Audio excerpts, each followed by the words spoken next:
اذان ټیک ټاکر یو داسې ویډیو چې په کتلو به تاسو هم ډیر زیات خپه شئ او حیران بشئ. دا دغه کارونه څه دپاره کوي، ولې کوي؟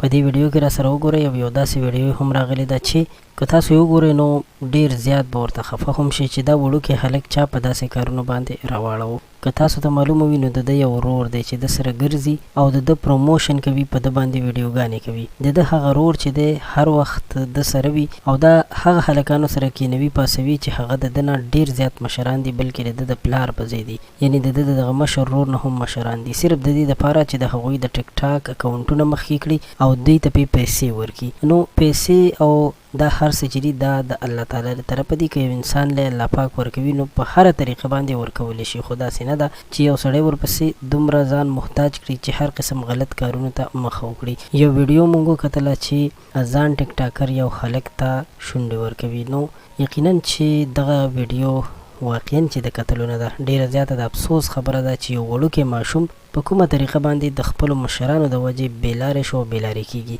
نو د دوی کورنۍ ته پکار دی چې په ده باندې خصوصي نظر وساتي، کلک نظر پرې وساتي او د دې هلک مستقبل د تباهۍ نه بچ کړي. دا و زموږ یو نصیحت چې تاسو سره مو د دې په باره کې شریک. امید لرم چې دوی به زموږ دا ویډیو وګوري او عمل به پرې وکړي.